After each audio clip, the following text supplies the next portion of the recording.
오늘은 대망의 1일차 모임입니다. 책은 알랭드 보통의 불안으로 정했고요. 오늘은 책만 읽을 건 아니고 이제 새해가 밝았잖아요. 그래서 뭘 할까 고민하다가 윷놀이를 하면 참 좋겠다. 우리 전통놀이, 윷놀이만한 게임이 또 없거든요. 팀을 나눠서 좀 이제 이 게임을 하고 친해지는 시간을 좀 가질 계획이고, 떡국을 먹으려고요. 한 살 먹어야죠 또. 근데 오늘 날씨가 너무 추워가지고 오시는데 다들 애먹으실 것 같아서 좀 걱정인데, 먼저 가서 조금 난방을 틀어놓고 따뜻하게 데펴놔야겠습니다. 저는 이 책의 핵심 내용이 우리 서로다리를 관통한다고 생각을 하거든요. 그래가지고 책을 선정한 것도 있는데 많은 분들이 공감을 할 것 같고, 그런 부분에 대해서 허심탄회하게 서로 얘기 나눴으면 좋겠어요. 초코랑 레몬 파우드 케이크. 와, 대박. 첫 회차 모임 주정부를 제가 이제 일방적으로 정했잖아요. 이제 알랭드 보통의 불안이라는 책인데, 제 삶에 좀 유의미한 변화를 줬던 책이 이 책이었어요. 세상을 바라보는 시선을 좀 교정해주고, 나만 이렇게 불안한 게 아니고 남들도 나와 비슷한 이유로 다 같이 불안해하고 있구나. 뭐 유독 공감이 많이 가는 부분도 있을 거고, 이거는 조금 나랑 안 맞는데 라고 하시는 분들도 있을 거예요. 그런 부분에서 좀 자유롭게 의견 나눠보고 싶고, 한 30분 정도는 제가 발제문을 준비했으니까 한번 짜박짜박하게 답을 달아보는 시간을 갖고, 그 이후에 좀 정리된 상태에서 토론을 이어가도록 하겠습니다. 비슷한 키에 있는 사람들끼리 있으면 행복하고, 다른 키에 있는 사람들이 있으면 작은 사람들이 좀 불행할 수 있는데, 비슷한 사람들끼리 모여서 비슷하게 좋은 얘기 하면은 아무래도 좋은 에너지가. 모임을 그래서 이것 때문에 혹시 맡으셨나 생각이 들어요. 진짜 맞아요. 서로 다리를 관통하는 주제라고 생각을 했어요, 항상. 키는 제가 조금 더 크지만. 사실 저는 막 엄청 큰 깨달음을 얻게 된 책은 솔직하게 아니었다고 저는 느꼈었고, 그래도 이런 불안이라는 그냥 감정 자체를 되게 다양한 원인을 생각하게 해볼 수 있는 게 신선했던 책이었다고 싶습니다. 불안의 원인은 지위로 접근한 게 신박하고 인상 깊었습니다. 그때까지 읽은 책 중에 가장 생각을 많이 하게 되는 책이 아니었나. 편견을 깨주는 책인 것 같아요. 불안이라는 게 뭔가 눈에 보이지도 않고 뭔가 잡히지도 않는 무서운 느낌이라고만 생각을 했는데, 불안에 대해서 조금 덜 무서워진 것 같은. 불안이라는 감정을 되게 사회적으로, 시대적으로 막 다양하게 관점에 설명하고 하는 게 되게 일단 좋았고, 수업에 대한 파트 넘어가면서는 되게 공감되는 게 많았거든요. 제가 불안을 잘 해결하면서 살아가고 있구나 이런 걸 확신하게 되는. 귀가하세요.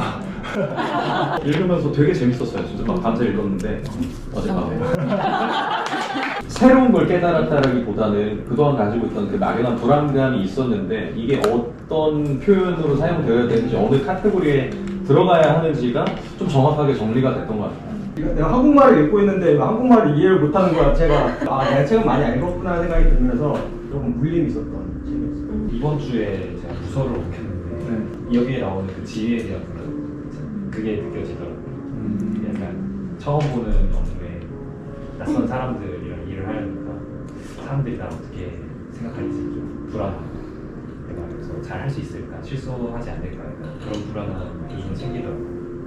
이번 주까지만 하고 다음 주도 휴직했거든요. 진짜. 다른 기회를 찾고 싶어서. 그래서 지금 되게 불안했는데, 그래서 더 와닿았던 것 같아요. 책이. 조금은 좀 줄어들지 않았나, 불안한 게. 저는 미래에 대한 불확실성. 너무 먼 미래인데 어떻게 죽을지. 저는 누군가한테 미움받고 비난받고 약간 그런 거 좀 불안해하는 것 같아요. 32살에 이제 신입으로 들어가려고 하니까 그냥 이전 했던 일을 쭉 했으면 나는 그래도 지금 좀 짬이 꽤 찼을 텐데 괜히 그만뒀나라는 생각도 가끔씩 들고, 그거에 대한 약간 좀 막연함이 좀 있긴 합니다. 제가 여기 나중에 독서미 한 3, 4차 때 좋은 소식을 들고 왔으면 좋겠네요. 이번 주말에 이제 혼자서 할 수 있죠? 하는데 또 다 여쭤보면서 해야 되고, 아주 제가 하나하나 메일 하나 보내는 거에 확신이 하나도 없는데, 이제 나도 온전히 이 정도는 해야 될 것 같은데 아직 제 스스로가 봤을 때 아직 부족해서 정말 내 스스로의 온전한 걸 해내야 될 것 같은 그런 불안감. 내가 좋아하는 거를 찾기 위해서 지금 계속 이렇게 갈구하고 탐구하고 있는 시간들을 가지고 있는데, 내가 좋아하는 거를 못 찾은 거에 대한, 좀 내가 원하는 일을 찾지 못한 거에 대한 그런 불안감이 계속 있었어요. 현대 사회는 물질적 풍요에도 불구하고 전체적인 행복도는 과거보다 낮아졌다고 저자는 이야기합니다. 동의한다면, 혹시 동의하지 않는다면 그 이유는 무엇인가요?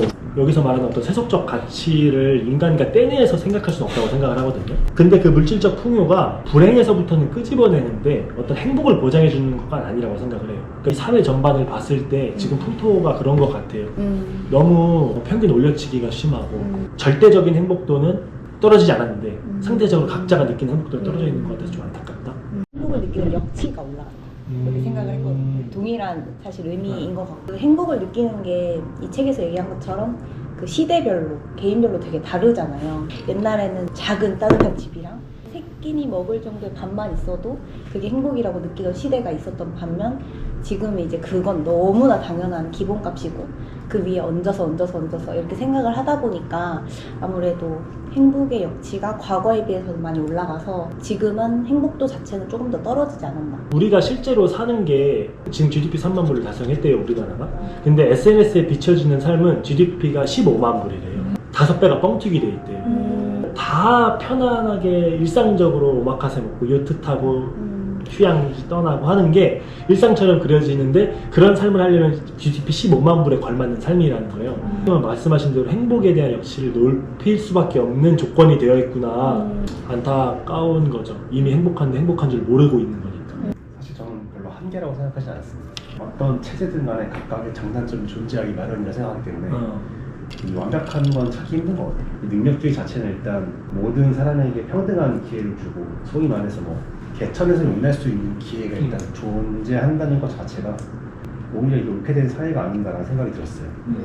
너무 능력만 중시하다 보면 인성을 좀 배제하는 게 있다라고 생각을 해요. 그래서 사회는 점점 너무 능력에만 치중을 하고 부도덕적일 수 있지만 그게 만약에 수익을 만들어냈으면 사람들은 그거에만 집중을 할 것 같은 거예요. 좀 더 선한 영향력을 행사하는 사람들은 줄어들지 않을까? 이렇게 생각을 해봤습니다. 도덕적인 가치가 이제 점점 네. 배제된다는 네네네. 말씀이시죠. 다양성을 존중하지 않는 것 같아요. 그러니까 출발선이 다른 것도 있잖아요. 그죠. 둘 다 사실 능력이 있지만 한 사람은 공부에 집중할 수 없고 뭐 생계까지 해야 돼요. 그러면 사실 공부에 집중할 수 있는 환경이 되게 안 되는데 근데 어떤 사람은 정말 막 돈 많은 집에서 막 엄청 막 비싼 과외 붙이고 해서 더 좋은 직업을 만약에 가졌다고 치면 결과적으로는 능력주의니까 이 더 좋은 직업을 가진 사람이 더 능력이 많은 것 같지만 이런 출발선이 다르다는 거에 대한 좀 다양성이 존중되지 않는 게 한계 아닐까. 맞아요. 그렇게 생각을 했습니다.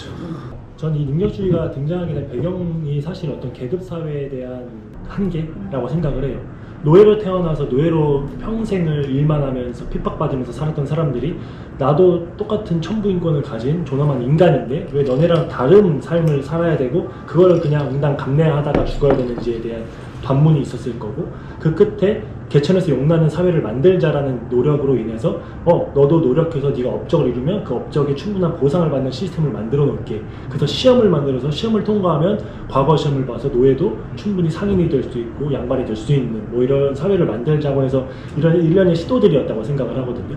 그렇게 해서 능력주의가 굉장히 각광을 받았다고 생각해요. 저는 첫 번째 문제가 뭘로 능력을 평가할 거냐는 거예요. 우리가 사회적으로 지위가 높은 의사, 판사, 검사들을 어떤 시험을 뽑았는데 그 시험만 통과하면 진짜 판사, 검사 최고의 우월한 사람인 거냐는 거죠. 그 시험만 통과한 사람인 걸 수도 있잖아요.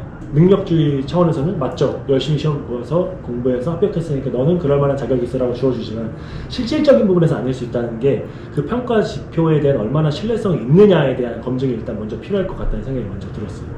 그러니까 그거에 대한 불신들이 생겨서 능력주의의 한계점이 조금은 있지 않을까라는 생각이 좀 들었고 그리고 너무 이제 기득권 계층이 본인의 그 어떤 사회적 역량을 온전히 본인의 노력으로만 생각하는 부분에 대해서 빈부격차가 심화된다고 생각을 했어요. 본인이 이런 지위에 오르게 된 건 어느 정도의 운과 시대 상황과 여러 가지가 맞물려서 된 걸 수도 있는데 내가 이 정도 돈이랑 이 정도 명예를 갖는 건 내가 노력한 건데 니네가 가난한 건 니네가 노력 안 했으니까 라고 하면서 가난한 그 실질적인 궁핍에 더해서 수치까지 떠안게 된 거잖아요.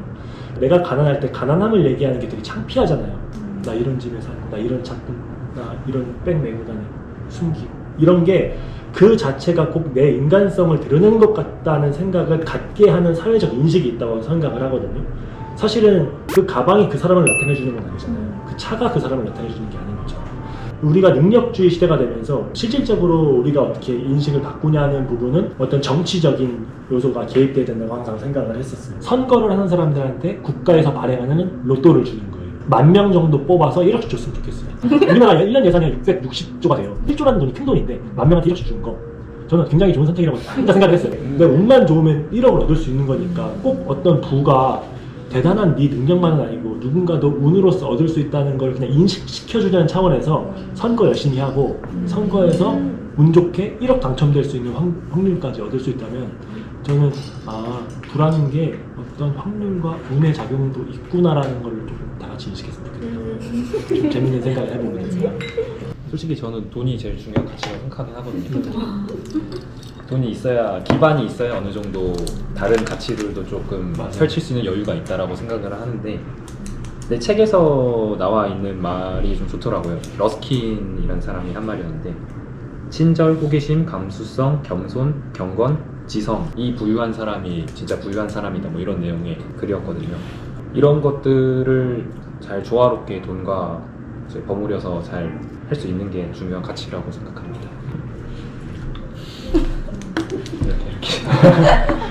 저는 사람으로서 얻는 행복이랑 그런 힐링되는 순간들이랑 따뜻한 마음 이런 것들이 너무 많고 큰데 돈으로 그건 살 수가 없는 거다 보니까 그래서 거기에 많은 제 감정이나 시간이나 돈이나를 많이 할애하려고 하는 것 같아요. 건강 아무래도 가장 중요하죠. 건강하지 못할 때는 제가 부정적이 되는 것 같더라고요. 다 약간 나빠 보이고 짜증나고 이러는데 건강하게 되면 긍정적이고 더 사람한테 베풀 수도 있고 건강하게 살려고 노력을 많이 하는 것 같아요. 지금 저한테 가장 중요한 건 사실은 돈이거든요.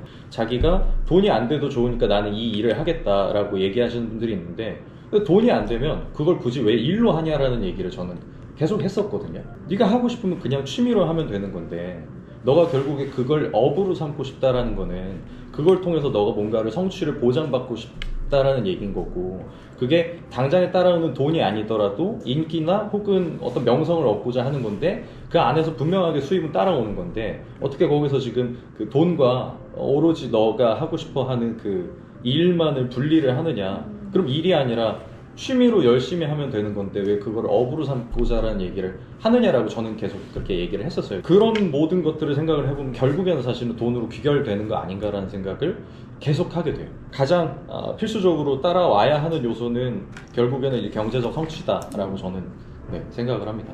일단은 촉매제 역할을 하는 거에는 동의를 하고요. 이제 다만 또 어떻게 사용하느냐에 따라서 좋게 사용할 수도 있지 않나라는 생각을 했었거든요. 사람이 너무 고립돼 있어도 불안할 거라는 생각이 들거든요. 저는 다른 사람이 뭘 하는지 모르고 그냥 혼자 아무것도 모르는 상태로 고립되어 있어도 저는 불안할 거라는 생각이 들어요. 근데 SNS를 통해서 이 사람은 이런 걸 하고 나는 이런 걸 하고 있고 그럼 그걸 통해서 서로 연락을 주고 받을 수 있는 거잖아요. 서로 즐거운 거를 공유하면서 또 느낄 수 있는 좋은 면도 있을 거라고 생각합니다. 초매제를 하지만 좋은 점도 또 있다. 있다. 예, 도구는 이제 또 쓰기 나름이라고 생각합니다. 쇼츠나 릴스 이런 거 이렇게 무의미하게 몇 시간씩 가끔 보낼 때가 있거든요. 볼 때도 뭔가 내가 원하는 것만 이렇게 골라서 보는 게 아니라 그냥 뭔가 랜덤이잖아요. 약간 알고리즘에 의해서 그런 것들을 보면서 뭔가 행복하다 이런 기분보다는 뭔가 핸드폰을 닫고 나면은 현실 속의 나의 모습을 이렇게 마주하게 되잖아요. 그럴 때 뭔가 비교하는 마음이 들고 그 안에 컨텐츠들이랑 불안을 가중시키는 거예요. SNS가 공짜라고 생각을 한대요. 내 호기심 충족은 공짜다. 손가락만 놀리면 되니까. 근데 사실 그 대가로 엄청난 비참함을 지불하고 있다라고 표현을 하더라고요. 그러니까 아까 말씀하신 대로 현실 속의 나와 마주하는 순간 그리고 어떤 불안을 가중하는 그런 것들이 내 비참함을 증폭시키는 방향이지 절대로 내가 대단한 사람처럼 되는 것 같은 느낌은 안 받잖아요. 말씀해주는 장점도 진짜 많다고 생각해요. 일단 재밌잖아요. 도파민이 뿜뿜 나오고. 그래서 평소에 엄청 부단히 일하고 주체적으로 사는 사람은 가끔 수동적으로 넷플릭스나 이런 거 빠져서 이렇게 킬링타임 하는 것도 뇌를 식히는 차원에서 좋다고 생각을 하는데 그게 아까 말씀하신 대로 과도해지면 바보가 되는 거죠. 비참해지고. 그런 부분을 적당히 조절할 필요는 당연히 물론 있고. 혹시 SNS 안 하시는 분 있으세요? 저 유튜브 하는 거. 그러면 다른 우리 것도 안 봤어요? 그건 어플 자체가 없어요. 진짜로? 확실히 안 하니까 비교를 진짜 안 하게 되긴 해요. 남이 어떻게 사는지 몰라. 어. 그러니까 이걸 고독이라고 표현하실 수도 있을 것 같아요. 어. 남이 어떻게 사는지 몰라서 비교를 진짜 안 하게 되고 그러니까 좀 불안한 게 없기는 사실 한 것 같아요. 그리고 수면 시간이 되게 길어졌어요. 그러니까 SNS 안 하니까 핸드폰을 제가 좀 잘 안 보거든요. 그러니까 많이 잘 수 있고 그 시간에 좀 다른 걸 많이 하게 되더라고요. SNS 진짜 발달돼가지고 뭐 전 세계에 있는 잘 사는 사람들, 뭐 연예인들 되게 친근하게 느껴지잖아요. 여기서 말하는 중거 집단 근접한테 질투심을 일으키고 그런다고 하잖아요. 가깝게 느껴지니까 나도 명품백 하나는 있어야 될 것 같고 주변에서도 30대 되면은 하나쯤 있어야 되잖아요. 너무 그런 게 당연하게 되어져 있는 것 같아요. 누군가한테는 인정받지 못하고 누군가한테는 인정받고 하는 것 자체가 의존성이 되게 좀 있는 거라고 좀 생각을 하거든요. 가족한테 인정받아도 사회에서 인정받지 못하면 사실 그 사람은 어떻게 보면 좀 1인분을 못하는 사람이 될 수도 있잖아요. 합리화에 대한 변명이 될 수도 있을 것 같고 그래서 그런 인정을 갈망하고 누군가한테 의존성을 높인다는 것 자체가 누군가한테 인정받았다고 해도 결국엔 인정으로부터 벗어날 수가 없는 그런 무한의 본래인 것 같아서 그냥 본인에 대한 스스로에 대한 인정이 되면은 누구한테 인정받지 못하고 인정을 받더라도 흔들림이 없을 것 같아서 누구로부터 인정을 갈망하는 것보다는 그냥 본인 스스로에 대한 확신과 인정이 있는 게 제일 좋지 않나라고 생각을 해봤어요. 이게 내가 소속해 있는 집단으로부터 받는 인정하고 비관련 집단으로부터 받는 인정은 되게 다르다라고 생각을 하거든요. 내가 지금 속해 있는 이 안에서 이 일을 가지고 인정받는 거라고 하면 바꿔 말하면 전혀 예체능과 상관없는 일을 하는데 예체능계에서 저를 인정하는 건 그건 저는 사실 무의미한 일이라고 봐요. 제가 지금 소속해 있는 집단에서 일 잘한다라고 인정받지 않는데 경훈이 그냥 노래 잘해, 경훈이 보헤미안 같이 살아, 뭐 이런 얘기를 듣는 게 저는 그게 사실은 그냥 완전히 도피된 건데 인정받고 싶은 욕구가 있다라고 하면 본인이 잘하는 거 찾아서 그 집단에 들어가면 되지 않나라는 생각을 갖고 있어요. 모두에게 인정받을 필요는 사실 없는 것 같아요. 그 집단에 20명이 있으면 어떤 사람은 나를 좋아할 수 있고 어떤 사람은 쟤 진짜 별로더라 할 수 있잖아요. 근데 그거를 그냥 그냥 그럴 수도 있지 하고 이렇게 넘겼을 때가 참 좋은 것 같아서 모든 사람한테 인정받을 필요는 없다는 거를 알게 되면 조금 더 불안해서 자유로워지지 않을까 생각을 했습니다. 인정받고 싶고 사랑받고 싶은 욕구가 인간의 본능이라고 한다면 근데 저는 옛날부터 가족보다는 뭔가 남자친구, 애인 온 세상이 나를 싫어하고 온 세상을 비난을 받고 다 모두가 나를 싫어해. 근데 저는 진짜 단 한 명만 나를 믿어주고 나를 인정해주고 나를 사랑해준다면 뭔가 괜찮을 것 같은 거예요. 그런 게 좀 어릴 때부터 항상 그런 생각을 했었어가지고 근데 또 그것도 뭔가 어쨌든 내가 타인이잖아요. 그러니까 내가 어떻게 통제할 수 없는 타인이니까 정동님이 아까 말씀하신 것처럼 결국에는 내 스스로에게 내가 인정해주고 나를 사랑해주고 그게 제일 중요한 것 같다. 그래서 그 대상을 선택하자면 결국엔 나라고 해야 될 것 같아요. 전혀 일면식도 없는 지구 반대편에 누구의 좋아요와 팔로우를 받으려고 허황된 사진 막 올리는 것도 허영심이고 이거는 잘못된 대상이라고 생각을 하고 내가 소속된 집단 내에서의 인정과 비관련 집단의 인정을 구분해서 말씀을 해주셨는데 일부 공감되는 부분도 있고 제 사례를 가지고 얘기하자면 나라는 사람은 하나의 직업으로서 경찰을 가진 것 뿐이지 이 직업이 나를 잡아먹어서는 안 된다라고 생각을 해서 난 직업을 떼놓고 나의 자아가 이만큼 크게 더 많은 사람이라는 걸 좀 인식하면서 살려고 부담이 여러 가지를 했거든요. 하루에 대다수를 시간을 보내는 직장에서 손가락질 받고 질타를 받으면 얼마나 인생이 불행해지겠어요. 그래서 어느 정도 인정도 필요하지만 내가 불행하지 않을 정도의 내 1인분 하는 정도가 가장 어떻게 보면 행복할 수 있다고 생각을 해요. 물론 누구는 그게 진짜 내 자아 실현이 되는 일이어서 거기서 성공하는 것이 내 인생의 성공으로 치환될 수 있다고 생각을 하면 더더더 열심히 해서 해야 되지만 먹고 사는 문제만 해결하는 직업이라고 했을 때는 그 정도 수준에서 머물면서 딴짓을 통해서 뭐 하는 것도 충분히 괜찮다. 가족에 대한 얘기가 나온 것 같아서 저는 좀 어머니한테 이런 걸 느낌을 받은 적이 있었는데 제가 생각하기에 엄청 큰 실패를 한번 한 적이 있었는데 어머니한테 그걸 말씀을 드렸더니 어머니가 괜찮다고 딱 해주신 적이 있었어요. 네가 10번을 실패해도 되고 뭐 실패했다고 TV에 나와서도 떠들어대도 상관없다고. 그래서 저는 그 이야기를 듣고 어머니한테 좀 많이 배웠거든요. 이게 가족의 역할이구나. 멋있으시네요. 네, 어머니가 좀 생각이 좋으신 분이라서 한번 나중에 독서 모임 같이. 그래서 저는 가족도 되게 중요하다고 생각해요. 저도 제일 먼저 가족을 써놨어요. 누구한테 인정받아야 되니까. 가족. 이죠.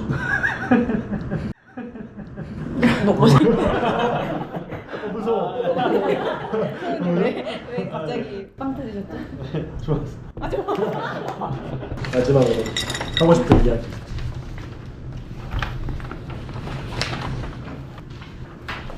그러면 이걸로 저희 오늘 1회차 모임을 간단하게 마치죠. 뒤로 또 이제 또 놀아야 되기 때문에. 오케이. 오! 오, 잡았어. 아, 미쳤나봐. 한번 더 잡았어. 멈춰! 보자!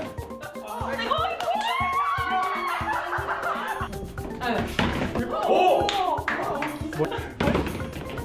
이야! 과연 지금 뺏어가는 것 같아. 화이팅 화이팅!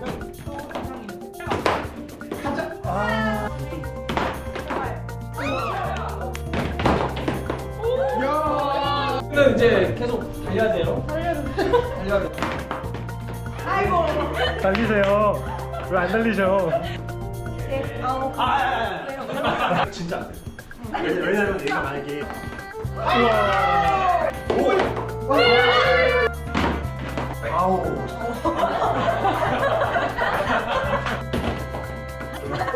고개 걸려 뭐 고개 걸려.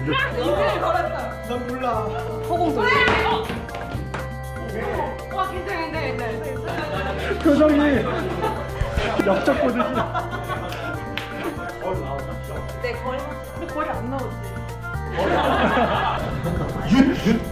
윤모가 이게 윤모.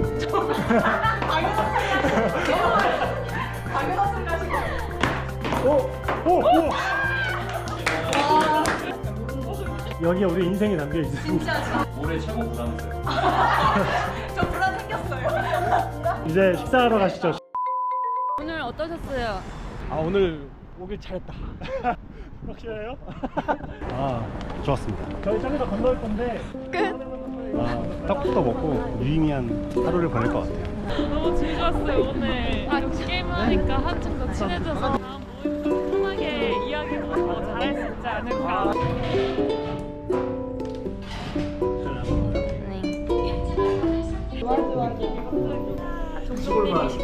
어디 올라와?